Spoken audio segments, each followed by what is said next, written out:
go. Oh, look at that. She even told us. Okay.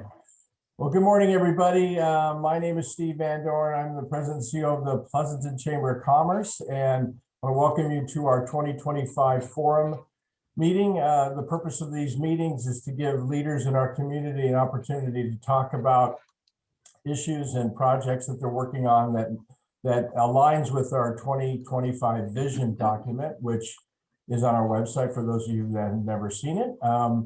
And so we're pleased to have some great speakers from the city with us today, because as we all know, water is on the top of minds of everybody in the state of California and many other states. So let me just give a quick introduction to our speakers. We have Dan Repp, who's with the City of Pleasanton. He's Managing Director of Utilities and Environmental Services.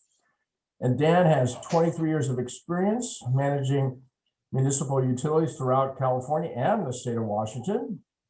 He's done some wonderful projects. I'm going to pass on those and just move right to what he does for the city. He's focusing on utility business processes, water, wastewater planning, regulatory compliance, and regional coordination.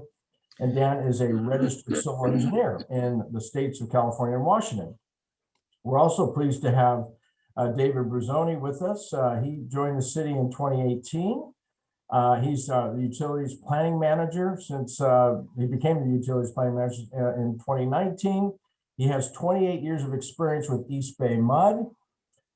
So I guess he got tired of retirement and decided to work again. So glad to have you on our team, David.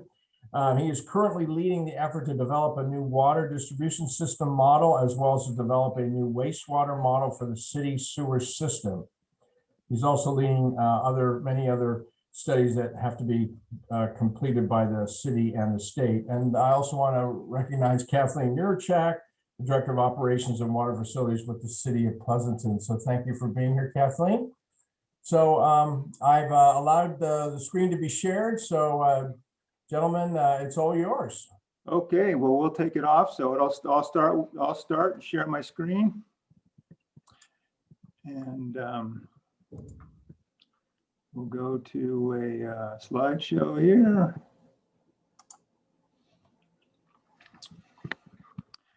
Everybody see a slide today?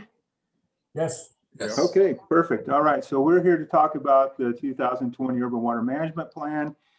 And thought I'd quickly go over our agenda for today. So we've already been through introductions, and we do appreciate the chance to speak with you today, and hopefully you get something out of this.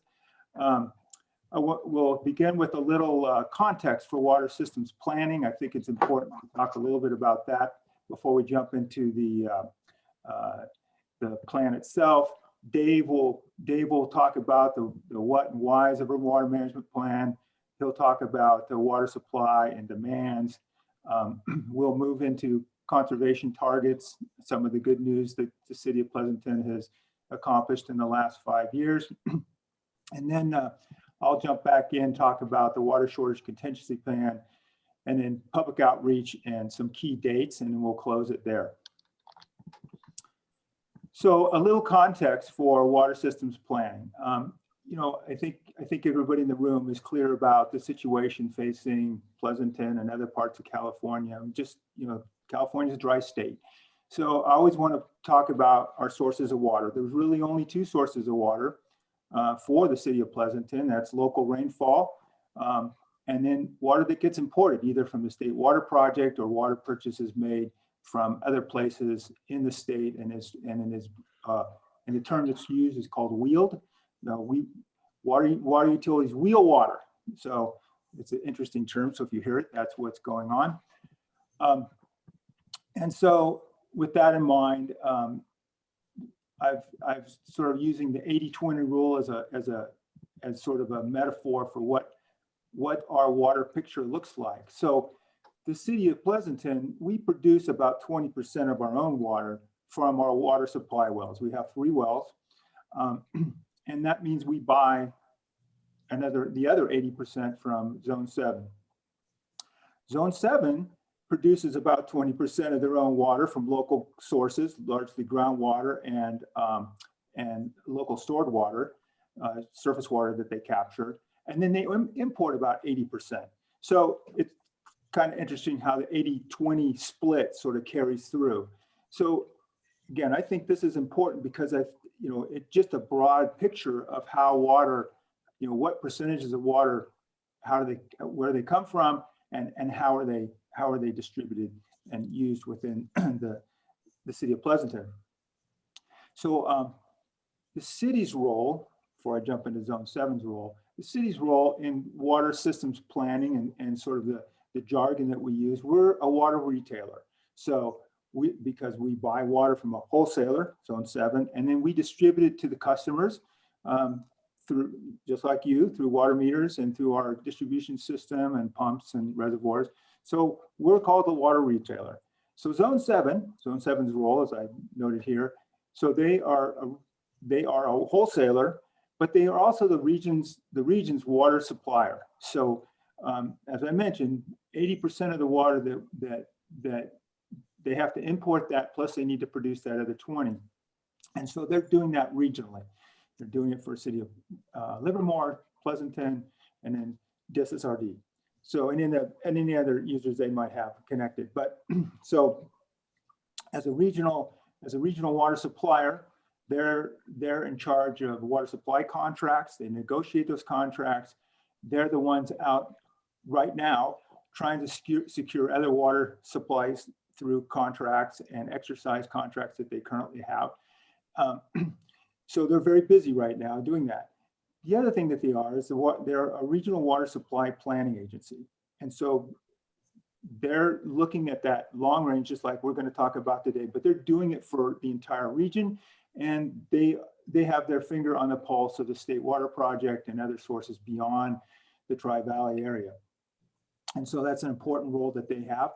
They also are the groundwater management agency. And that's a really important role because our groundwater is essentially our local groundwater bank. So as I mentioned, City of Pleasanton takes its groundwater from water supply wells and then distributes it, and then we buy water from them. Zone 7 is also producing groundwater from, using wells to produce groundwater to distribute. They're managing that groundwater system. They have infiltration basins, and they're looking at the water balance within the groundwater basin. They have allotments. The City of Pleasanton has a specific allotment that we're only allowed to take that they govern. And so they are very involved with watching the groundwater systems, groundwater aquifers in the Pleasanton area. So the other interesting thing about the groundwater management agency is they have significant authorities. The City of Pleasanton just can't go out and drill a new well. We need to work with them and get permission to do so. They are the ones that control the volumes of water under the ground. So again, in the context of water systems planning, I think it's important that we step back and look at some of that before we jump right into the urban water management plan, because it's pretty specific and doesn't necessarily address some of these bigger topics that I just described. So with that, I'm going to kick it over to Dave, and he'll jump us into the urban water management plan itself. Morning, everybody. I wanted to kind of step back and give you an idea of the key objectives of the urban water management plan. You might ask yourself, well, what is urban water management plan? My goal here is to, kind of set the stage for you to understand how we got to the findings that we did. So the three key things, and there are many others, but the three key things for us are the document provides long-range water planning, evaluating supply and demand through 2045. It does it in 5-year increments. It's a planning tool to evaluate availability and reliability of water supply to meet future demands up through 2045. And one of the final things, it informs water supply assessments for proposed project development projects. This is in the form of ability to serve letters, that there would be water available to serve.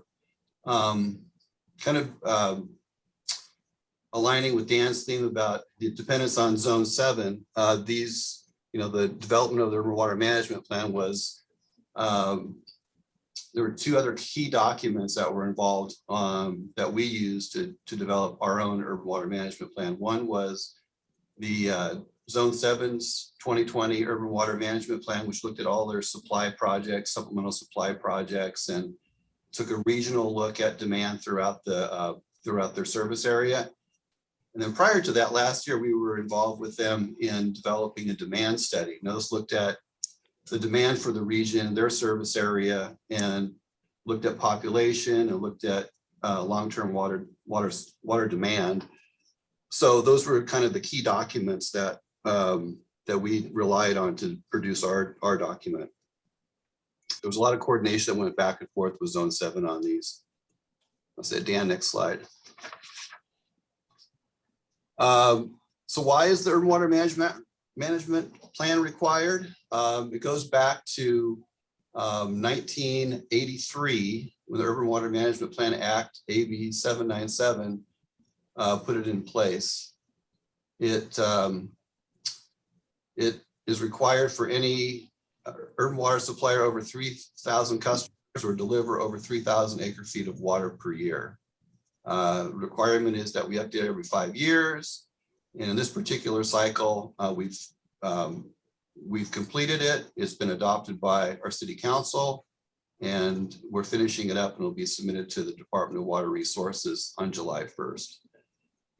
One thing about water resource managers, we have kind of a different lexicon than most folks. So throughout the presentation, I'll be talking in terms of acre feet of water. So just to give you a reference of that, an acre foot of water is approximately 326,000 gallons of water. And it's about enough supply for 5 or 6 people per year. So I'll give you a little bit of context of what that's all about. Okay, Dan. The Urban Water Management Plan, I'm not going to make you guys experts in it, but I want to at least give you a sense of how this thing is put together, looks at. All these following chapters are described by the Act, how we go through and put this together. So the prescribed requirements are: we look at system description, which really has is basically our facilities. We looked at water demand projections, chapter 4, or water use characterization. This is going back to the demand study that we did in partnership with 7. Then we look at conservation target compliance. That's SB X77, which was codified in 2009. It's also known as 20 by 2020, and we'll get into that a little bit later. This also had a component for population projections. Again, that was backed by our demand study. Chapter 6 is water supply characterization. This is where we get into some of the projects that Zone 7, like Dan was saying, we 80% of our supply comes from Zone 7, so we're relying on Zone 7 for future and supplemental water supply. Service reliability and drought risk assessment is Chapter 7, where we looked at drought risk assessment and other supply sources. Chapter 8 in Appendix L is water shortage contingency plan, which Dan will get into a little bit. And then Chapter 9 is demand management measures. These are all prescribed things that we have to look at. Most of it hasn't changed a lot. I mean, probably the biggest thing, the water use projections and the demand study that we did. Okay, Dan. Here's a quick look at our city water service area. That's comparing the city limits versus the water service area, just to kind of give you a sense of the size of it. We incorporate all of the city limits as well as a portion of area that's served, or the Killcare area, which is served on the west side. So it pretty much follows throughout the north, east, and south, and a little bit west. We have some out of area service agreements that are that we serve in that area, the Killcare area. Okay, Dan. Okay, as Dan mentioned, our water supply sources are as follows. Zone 7 produces 80%. Of that, it's imported local surface water, with Del Val is one of the key sites for them for surface water. Local groundwater, we have the main basin, which has a capacity of, I think it's over 120,000 acre feet. City groundwater, 3 wells, which produces 20% of our supply. And then we also offset irrigation needs with recycled water. About 92% of it, of the recycled water, which is up to 1,200 acre feet per year, 92% of that comes from DSRSD, and another 8% approximately from Livermore. Okay. Okay, so let's get into the meat and potatoes of the analysis. So what you see here is population in green, and what you see in blue are the historic demands for the city. So this is looking at demand and looking at population. So you can see as population, we're right now around 80,000, 81,000. The demand study looked at projected it up to around 100,000 in 2040. So maybe I'll just jump in here real quick, and I'm sure everybody here can see that population is really the underlying driver. That's no surprise, you know, I mean, because we're trying to serve water to people. Nailing down the population estimate and the growth rate, that's pretty tricky. So there's lots of things that drive it. One, you know, there's lots of uncertainty around it. We look at different sources for that information. We work with our planning department. You know, as Dave mentioned, you know, we participated with Zone 7 in their demands analysis.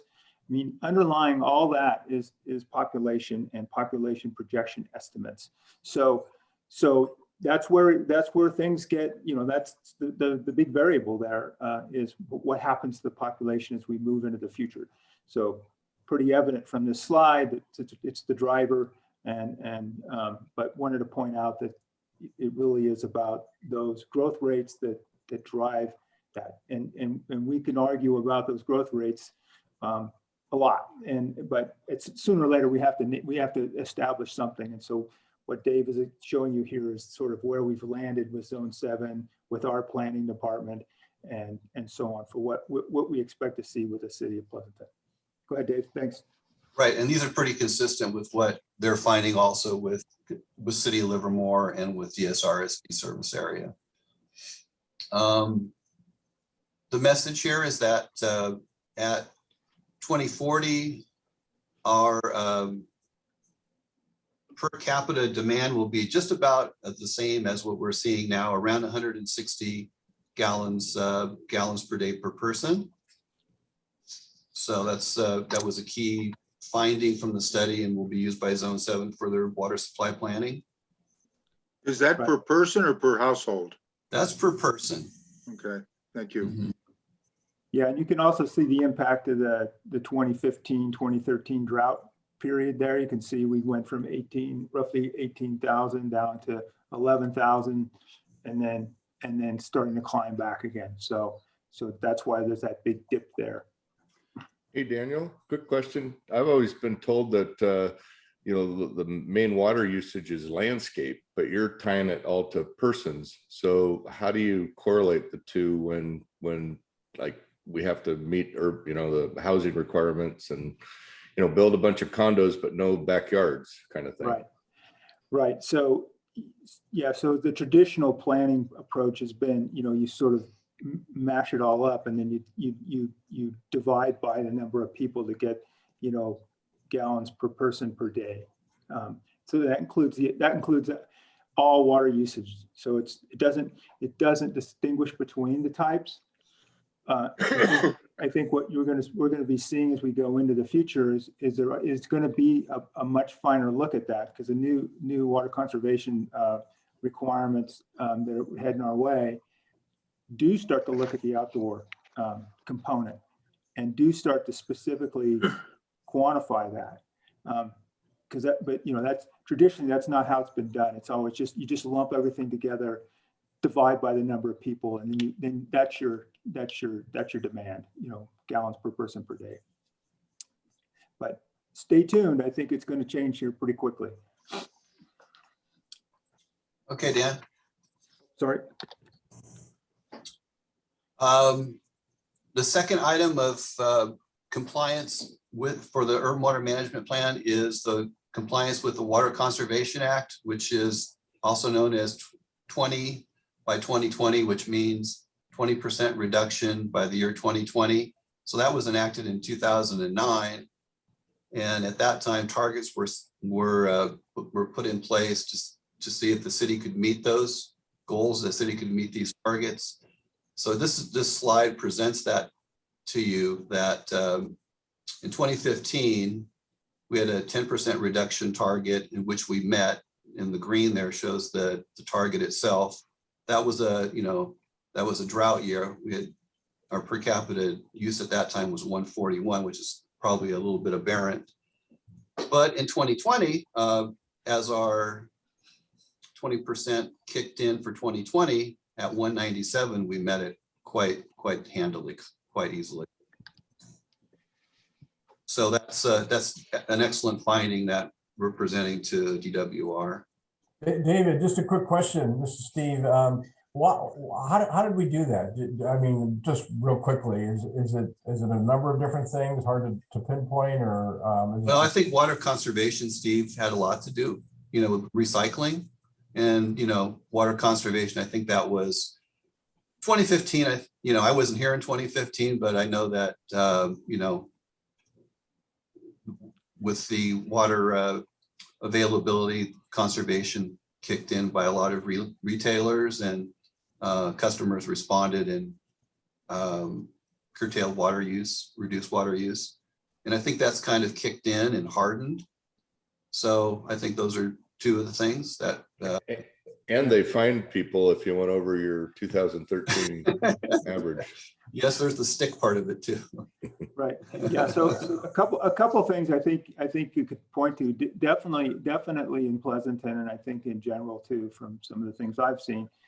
First of all, the city did kick in its recycle water program around 2015. So that does shave off, as Dave mentioned, about 12,000 acre feet or 1,200 acre feet, I think it is. But the point is that has an impact. The other thing is, I think people are a lot more in tune to that. I mean, I think everybody in this call would agree that, irrigation systems are becoming a lot more prevalent, a lot more sophisticated. And that's helping that outdoor water use. And I think just general awareness, and people, they have a leaky toilet, they fix it. We're getting a lot better at the way we can share information about water use to customers individually. So we can talk more about that when we get into conservation, but I think there are some key things that are driving that. And, but it's, this is the trend that we see in other utilities as well. Same sort of behavior. Everybody's getting not just a little bit below, but quite a bit below the 2020 targets.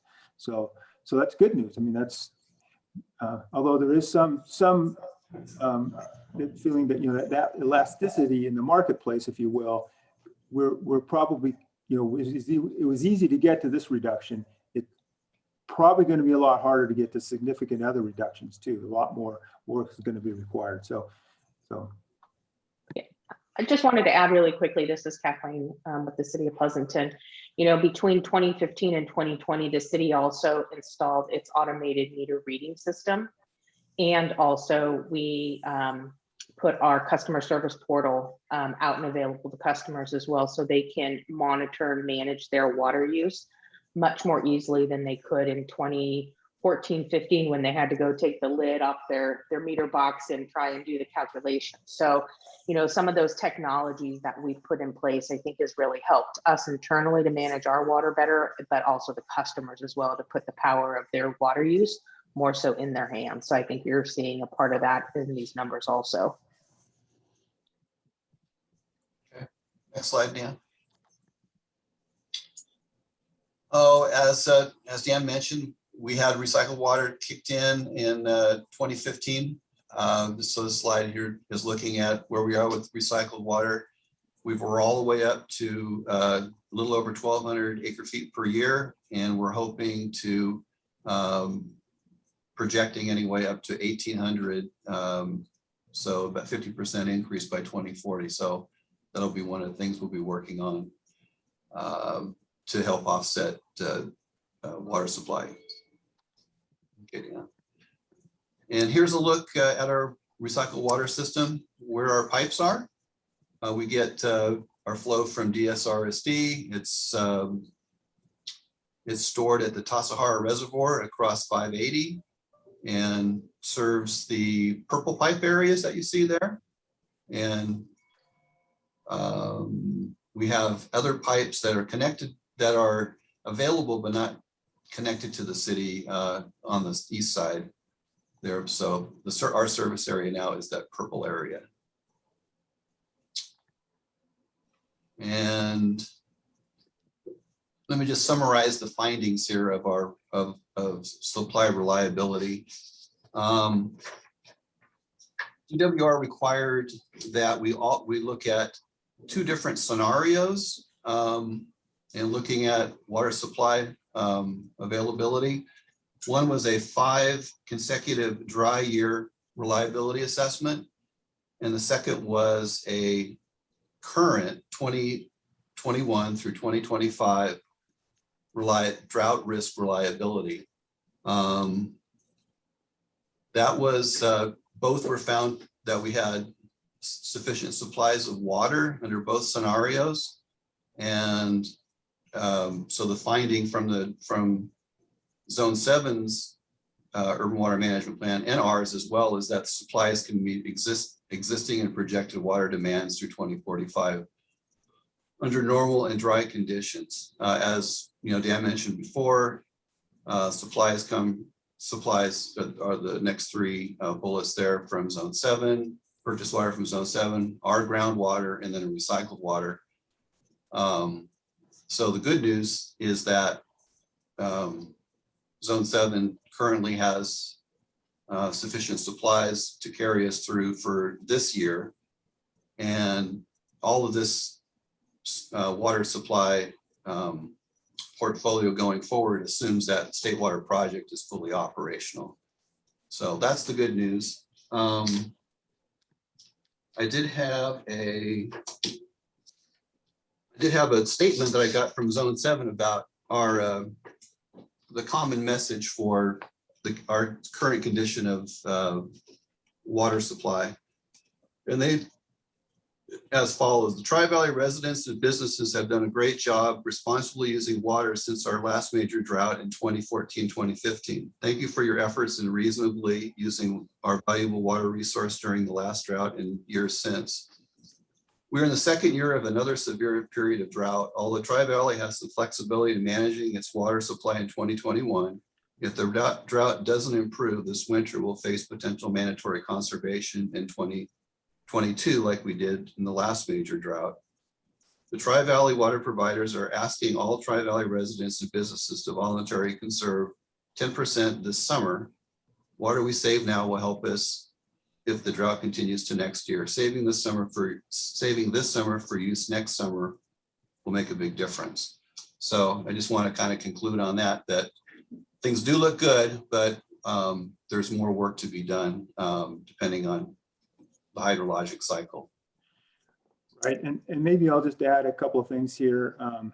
So some of the nuts and bolts that goes behind what Zone 7 does around water supply, and I'm not the expert on all the details, but in general, Zone 7 has, as I mentioned, they have different water supply contracts. They have these secured, and they have the ability to move water around. They also have a couple of water banks, and so in good years they're able to store water in they're basically groundwater areas that are set aside for water utilities to put excess water in, and then in times of shortage, they can theoretically go get that water and make it available to their customers. So Zone 7 has a couple of these and can use those. The logistics of that gets to be a little bit interesting because, for example, one of these is down in south part of the valley. And so, as I mentioned before, this concept of wheeling water and moving water around. Yeah, we have water in a bank. We'll trade you this for that. Those kinds of things. And then there's just the physical. Can you get water moved from one place to the other? So, the statement that we have here, where we are saying that hey, we're in pretty good shape, and Zone 7 is we're following their lead on that. Really depends upon that interconnectedness of some of those different water supply sources and being able to get to them. And I think that's one of the challenges, because sometimes the timing, it takes time to move water around and make those things happen. It also assumes that, as on the slide here, it assumes that the Straight Water Project is fully operational, because that's kind of how the water is moved around. You cut a deal here, you move some water here, there, and again, I don't even try to profess to be the expert on that because it's too complicated for me to understand, because I'm not in the middle of it. Zone 7 could help describe that in more detail if you guys were interested. But I think it's important to recognize that, in terms of available volumes, it does look good. How we can get our hands on those volumes, that gets to be a little more complicated. And that's what I think is driving the statement that Dave just mentioned earlier. And that's why we're in a voluntary conservation mode now. It's because the more we save now, it gives them more breathing space to be able to move water around as things might get more complicated in the future. So I did want to point that out because that's not evident in the, that's one thing about the urban water management plan. It doesn't get into these kinds of operational details, but they're very important in terms of actually meeting your demands. I guess we're on the next slide.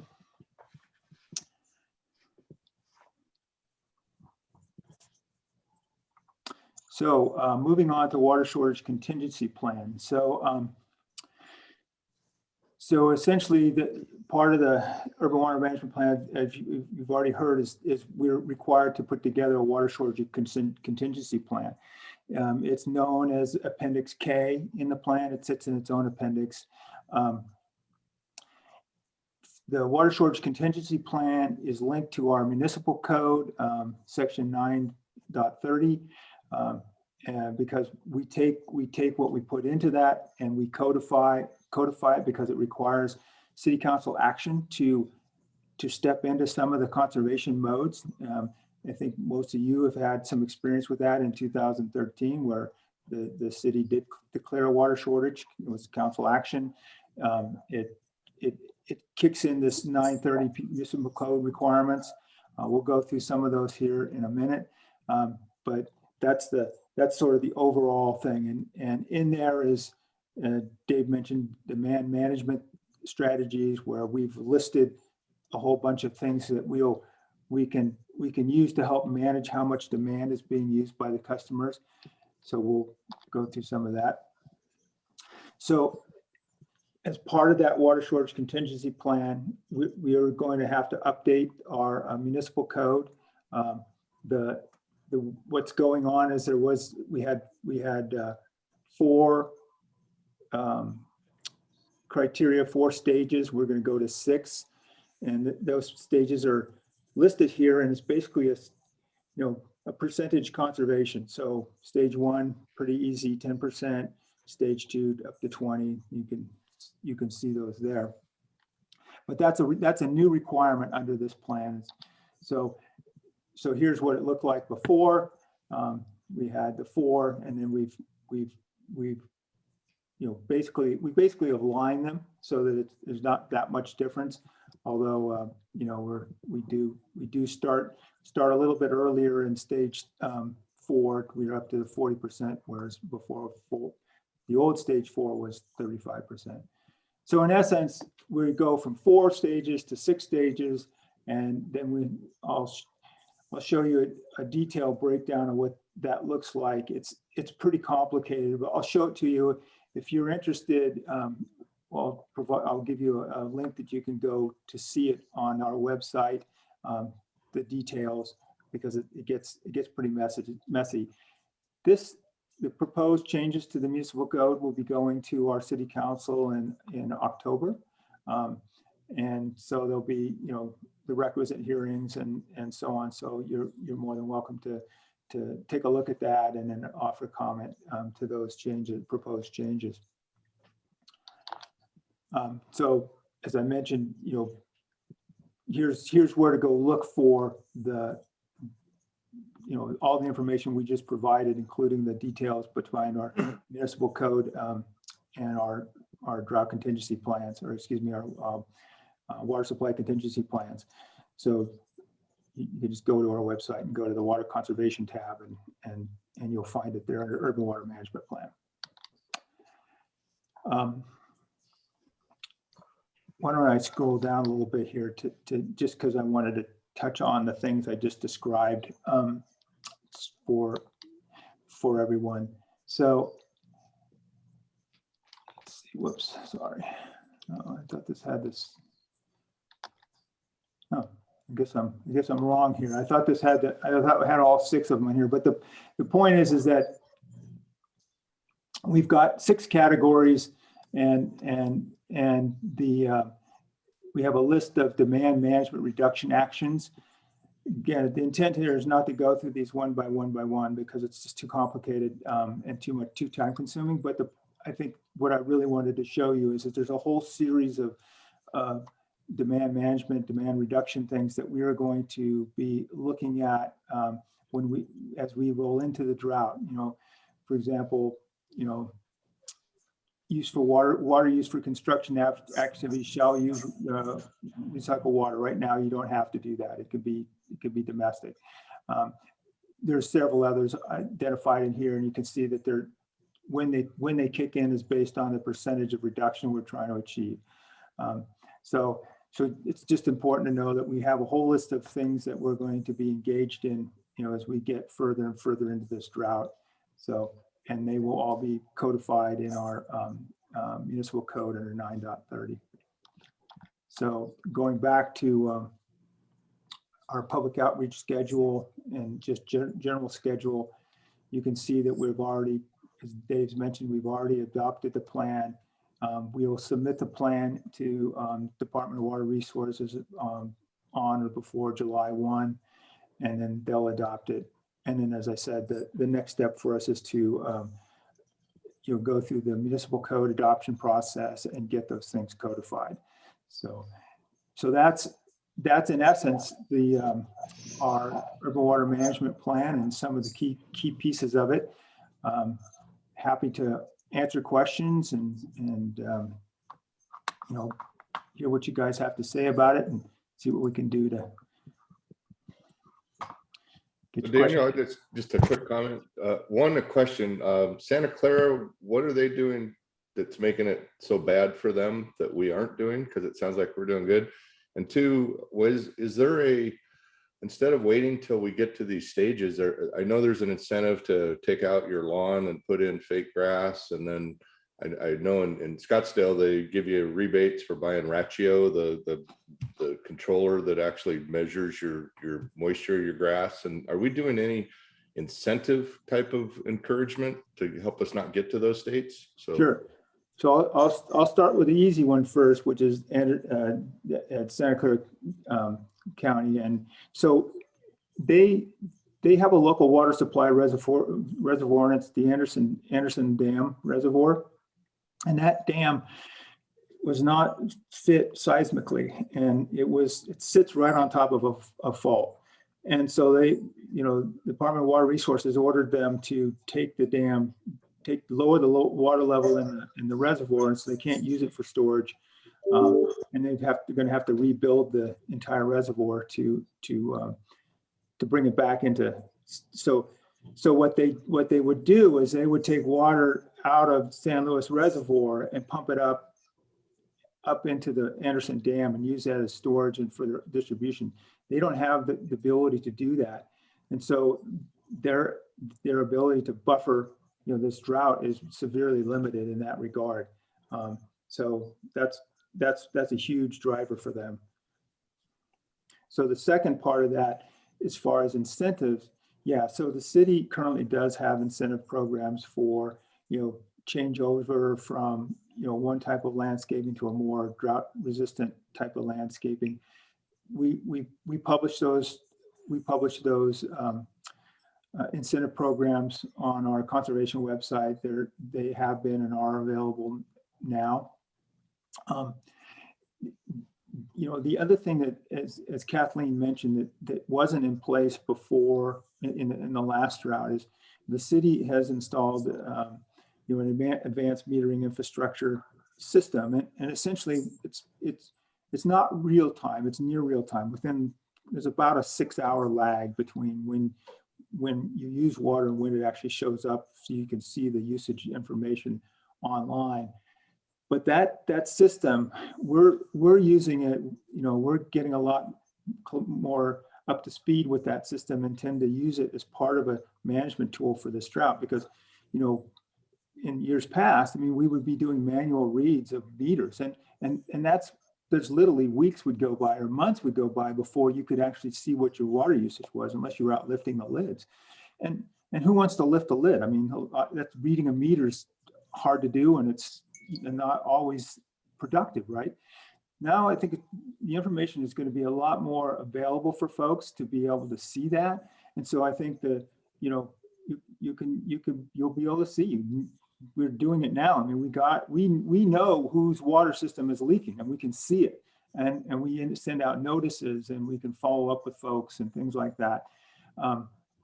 So I think the combination of incentives, better information available essentially online is going to be a much more effective tool for not only our customers but for us, because one of the things that we're going to have to do under the demand management or reduction, seeing how are we meeting these targets, is how do we know when somebody's reduced their usage by 10, 20, 30%? Years past, that was a nightmare. We have 22,000 accounts. How are we figure all that out? So the point is that now we can do that more real time, and we're looking at getting that automated so we can see and have alerts provided to us about that, so we can work with customers. Hey, we're seeing a leak. You've got to do something. And and someone mentioned the fines and things like that. We still have those tools in our toolbox. We prefer not to use those. It's unpleasant, and we prefer much prefer to be able to show people, hey, this is what's going on. We can show it to you near real time, get it corrected, and I think we're going to be a lot stronger than we were in the past. So hopefully that answers your question. Brad, I see Brad's hand. Yeah, two-part question. Number one, when you assume that the state water project is fully operational, does that mean that you're anticipating Zone 7 receiving 100% of their allocation or some percentage? And the second question is, what's going on with staff discussions about, particularly with DSRSD, about water reuse? Yeah, so I can take the first one, Dan. Go ahead, Dave. No, not when the state water project is up and running does not assume that Zone 7 will get 100% of their allocation. In fact, I got some information from them about currently, they're looking, currently I think it's 10% of allocation. Next year, it will be 5% of allocation. So they're looking at 4,000 acre feet They asked for 20%. I'm not sure exactly if that's what they were told to do by the state or not, but they're only getting 5%. So that means that, as Dan talked about earlier, they're really going to have to dip into their other supplemental resources, including groundwater banking, carryover storage, and the like to meet local demand. So it's a bleak picture for the state project. Yeah, I think the other thing I would add for the state water project is fully operational means that the infrastructure actually works. In other words, pump stations are running, reservoirs are operating correctly. You have the ability to move water. You may only get a small percentage of your allocation, but if, for example, if you can, again, use the term again, wheel water, you can you still need that infrastructure to move water around. If that infrastructure is there and operational, then you can move the water. If you don't, if that's like pump station's broken or whatever, your pipeline breaks, then you're kind of out of luck on some of those abilities.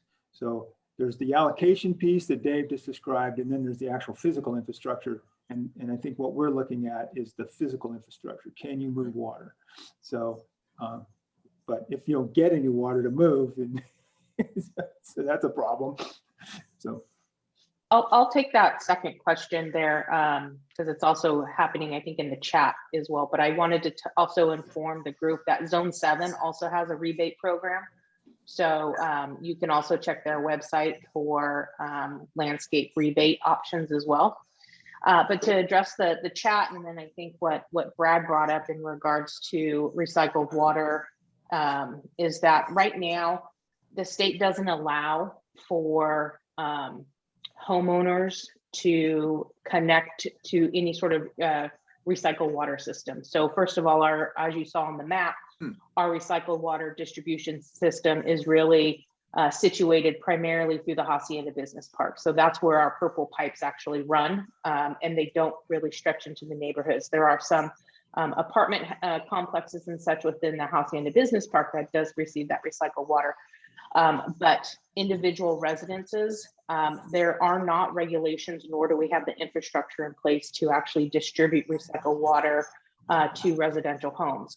What was put in place during the last drought was DSRSD opened its recycled water fill station to Tri-Valley residents. And we probably all remember the big tubs being driven around, in vehicles and, heading over to the DSRSD wastewater treatment plant to get their recycled water. That was, I think, something that the Valley agreed to do for a period of time, not knowing kind of the extent of the drought. DSRSD just had this discussion at their board meeting last week, and they have interest, as does Livermore and Pleasanton, in looking at some sort of regional recycled water fill site. And we don't know what that looks like yet. Right now, DSRSD and Livermore wastewater treatment plant have the infrastructure in place to do a recycled water fill station. Pleasanton does not. We don't have the infrastructure. We're not permitted to do that. So we have some challenges for Pleasanton to do a recycled water fill station. If you're interested, DSRSD did a great job and have a really thorough report on how the recycled water fill station was used, the impacts, the cost, who was using it.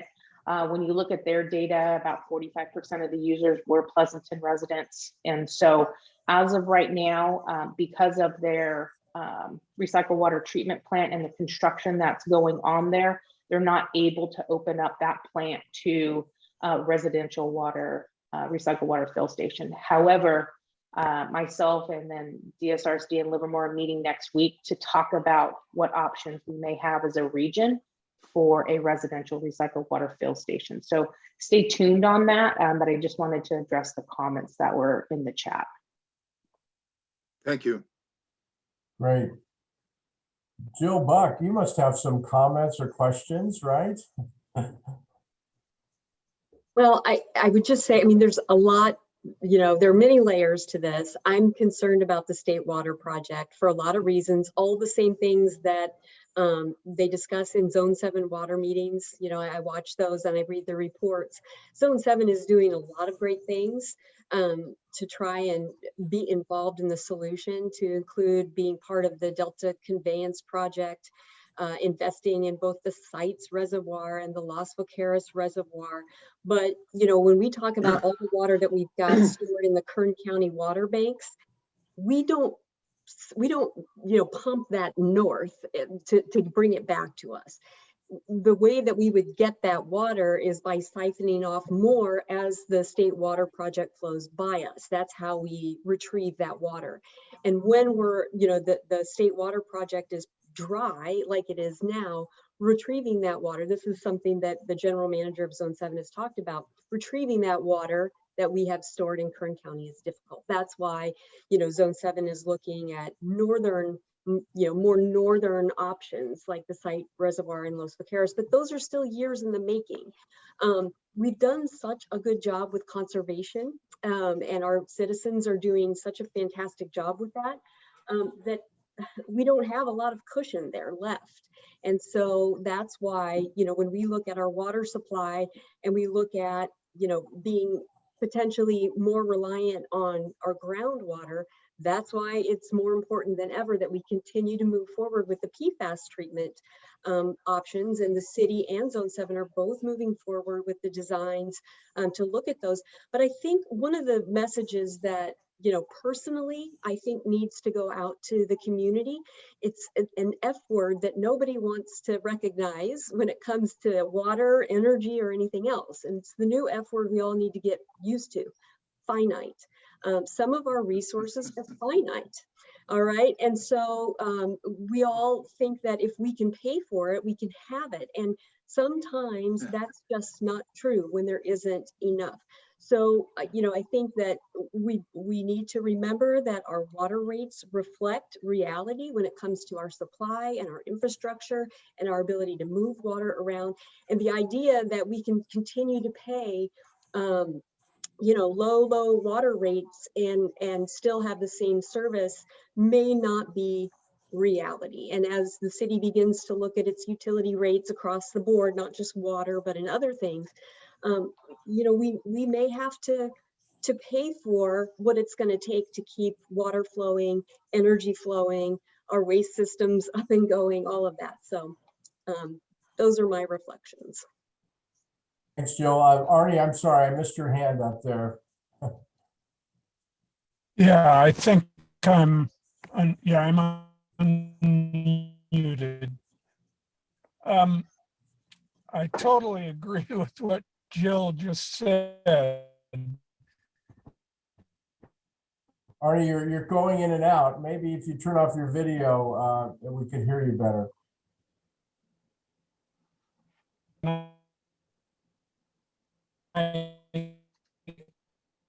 I did not.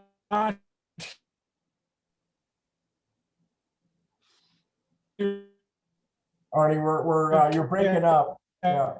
Kathleen's answers. But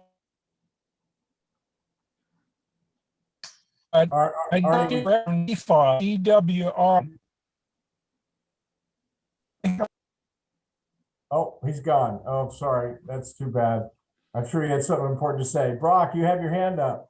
Yeah, I'll stall while Arnie drives into a better cell reception area. My question is, has the city had to prepare any WSAs for projects, you know, in the last 6 months? I'm just curious because some of the projects I'm on with Cal Water and on the other side of the bay are having trouble getting their WSA approved.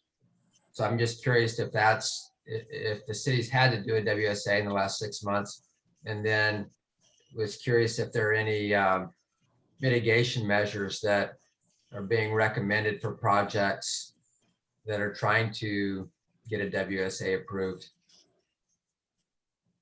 So could you tell me what a WSA is? I'm sorry, maybe I should know that. Water supply assessment. So it's required for for projects, development projects that are coming in that are producing over a certain number of residential units or a certain number of square feet of commercial. And the water, retailer, he has to sign off on it. And the urban water management plan in this case is used as a resource for that. And if there was a project in Pleasanton that was needed to fill out a WSA, the city would have to review it and sign off on it. And so I was just curious, there may not be any projects big enough in the pipeline that there's a WSA that's been, required in the last 6 months or so. Yeah, so this is Dan. I haven't seen a WSA come in yet. And Dave, maybe if you've seen anything on the development review group, just for everybody's knowledge. So the city has the planning development review group that we review all projects that come in. And so we monitor them that way. And then sometimes I'm in that meeting and sometimes Dave is. So I don't recall any, but maybe Dave, if you've seen any come in. No, Dan, we haven't. We've had some discussions about some projects, but they didn't kind of hit that threshold. But we'd be looking at Zone 7 anyway to do a WSA. It's their, they're the ones getting the water, so we'd be looking at them to comment on that. That makes sense. Right. So just to follow up on that. So, one of the key things we're looking at as a retailer is we're looking at infrastructure capability. Are our pipes big enough? Can we serve the water? And then there's the piece that you're talking about, which is the water itself. And so, so we marry that, as Dave indicates, so we'd be talking to Zone 7 about that. But a lot of times, most projects, we're looking just at the infrastructure because generally our planning provides, we know the land uses, we know the population, we're kind of okay on the volume part. It's can we deliver it in a particular area? So. And a quick follow-up question, has there been any more discussion of that skimmer plant down at the south side to help free up some water for Calipe? I think there was, yeah, go ahead. Yeah, excuse me, there has not been any further discussion. The last kind of infrastructure the city put in for recycled water was the purple pipe from along Valley Avenue, kind of from the tennis park down to the over the bridge crossing. So we did that pipe extension, but that's as far as we've gone. We need to do the further analysis of what other landscaped areas would take advantage of recycled water along that way, going up to the golf course if we were to extend that pipe all the way to the golf course. And I mentioned kind of early on in the meeting too, one of the other options for consideration, but we haven't studied yet, is there opportunity for the city to put in kind of a packet, recycled water plant near one of our wastewater lift stations where we could, instead of, putting all of the infrastructure from, the recycled water plant all the way up to Calipe, could we take advantage of some of that wastewater located somewhere else in the city? So those are some options that we've looked at, but we definitely need to do further study and analysis to see the feasibility of that. Thank you. Great. Arnie, are you back with us? I think I am. Okay. Can you hear me? Okay. It's all yours. The point I wanted to make is the report that we send to the state, here's our plan, should be talking about PFAS. And we shouldn't be talking to the public about the fact that we have 3 groundwater wells available. At least one of them is shut down because of PFAS. And I don't know if anyone can project when that'll be solved. I think we need to be honest with the public and with the state and not make a projection with the state that assumes that all 3 of those wells are available. That's the point I wanted to make. I can take that one. So when we say that all 3 wells are available, we've been, I think, really clear with the state that well 8, which is the one that hasn't operated since the high indications of PFAS, is that it's that well has been placed kind of on standby and could be used in an emergency situation if we have some sort of other failure with our other 2 wells. So that's one point. The other point is that although we have 3 wells and 2 of them are functioning, we have a certain allotment of water, 3,500 acre feet or so, that we can pump, and we can pump that amount from 2 of our wells. Typically, we only run 1 to 2 wells at a time. And so it's a cycle of how we utilize our well system. So it's really the amount of water that we have available in our groundwater for the city to pump versus which well it actually comes out of. Okay, thank And for you. and for the PFAS, a real quick update, because this Dan and David have been working on this project as well, is that we are going to City Council on June 15th to move forward the recommendation for the design phase of the PFAS treatment facility. And so we've done a preliminary basis of design report. We've gotten what the plant would probably look like, some of the infrastructure. We looked at our current wells and how we assess them and how they need to be either rehabilitated or maybe even relocated. And so that recommendation is going to council on the 15th to move forward into final design of the PFAS treatment facility. Right. Okay, thank you.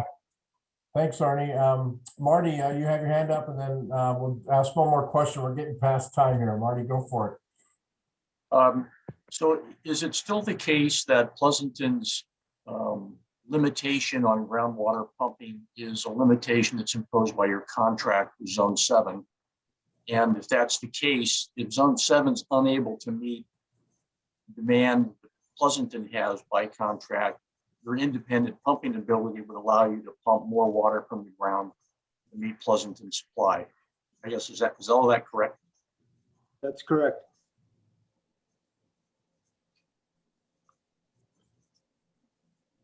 Okay. Is that it, Marty?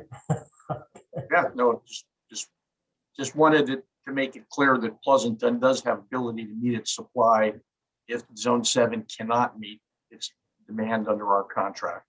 Well, maybe we did need to dig into that a little bit deeper. So we do have, as Kathleen mentioned, we have 3 wells. Two of them we can run without any restrictions. And so, the scenario where we would try to supply 100% of the water from those wells, right now, physically, we wouldn't be able to do that. The wells aren't large enough to provide, peaking under current demand. So we would have to curtail the demands to sort of meet the infrastructure capabilities. Because again, what we're doing is we're pumping and we're taking water, we're pumping groundwater through our system, and then we're taking water through turnouts from Zone 7. If the Zone 7 system went dry, in other words, we couldn't get any water from those turnouts, which is pretty unlikely. Right now the city does not have the capacity to provide 100% of its water supply under its current demand scenario. So we would have to be looking at it. Is that the question that you're trying to get to, Marty? So then that raises the question, wouldn't it be prudent to have a contingency plan that allowed you to pump more water if you needed to? Yeah, well, again, so just to back up a little bit. So the way Zone 7 system operates, they have a number of groundwater wells and they use surface water. So assuming the groundwater supply is available, they can pump more water, they can make that available. Again, how they configure their system, because they bring in surface water and combine it with the groundwater. So they can just like us, they would be pumping more groundwater. and trying to get that to balance out with the existing demands within the system. So that scenario would be that there's no longer surface water supply available coming into zone 7. Can you do everything on groundwater? And that scenario, I haven't explored that scenario with zone 7 to see, what does that look like? But, that's kind of a short-term thing, because again, if you reach that point, the groundwater basin, I think as Jill pointed out, I mean, some of the resource is finite, and that's a finite resource. In other words, you can only draw it down so much before you've run out of water in the basin. Fortunately, we have a really good sized basin, and generally we have the ability to make up water when in the wintertime.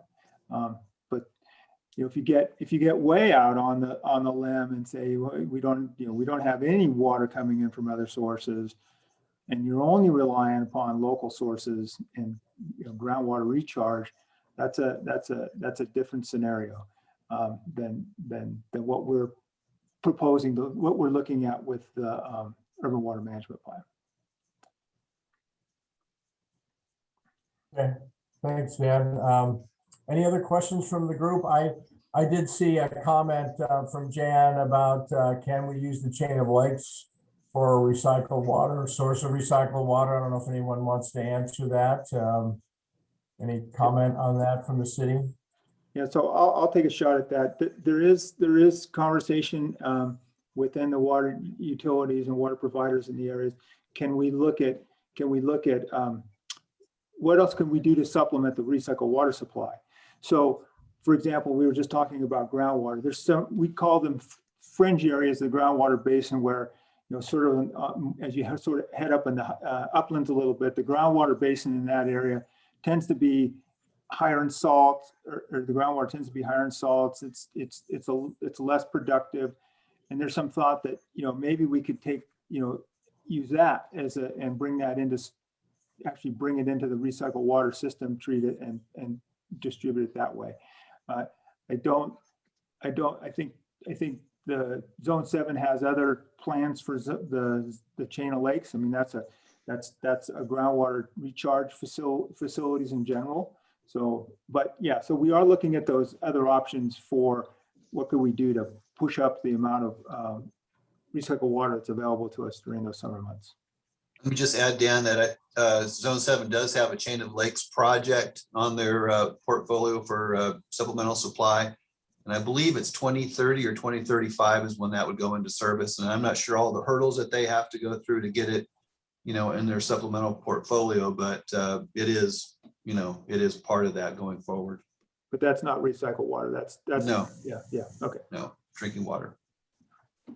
And I just think the last question that I think Herb brought up in the chat is we've heard recently that there isn't any recycled water available to use in the piping system. So we're talking about all these options, but there isn't supply. So can you explain how that's going to change, or will that change? I can take a little bit, and then Dan and Dave can chime in. So right now, Pleasanton does have enough recycled water. What we're doing is we're helping offset DSRC and East Bay MUD's needs, and they purchase the excess wastewater from us to supply their recycled water needs. If they didn't do that, we would be sending our wastewater, the excess wastewater, over the hill through Lavma to EPTA out to the bay. And so we're really using all of the wastewater that we produce here. I will say though that Livermore, because of their limited recycled water system that they have in place, they do send wastewater to EBDA through Lavma during the summer months. So there is some opportunity for Livermore to access maybe further recycled water within their system, or possibly purchasing some of Livermore's wastewater to be used in Pleasanton, Dublin, and then parts of the San Ramon area as well. So those are all things that we're exploring, and you probably know too that Pleasanton does purchase recycled water from Livermore, and that's how we supply recycled water to the east part of Pleasanton as well. Great, thank you. Does that answer your question, Herb? Good, yeah. Well, I know we're past time here. Thank you so much, Dan, David, and Kathleen.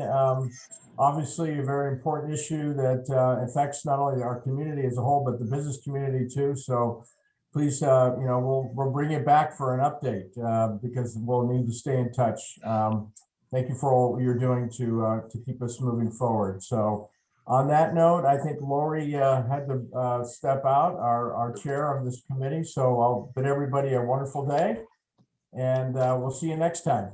Thank you so much. Bye, guys. Thanks, everybody. Thank you. Bye-bye. Sure. You got dressed, good for you.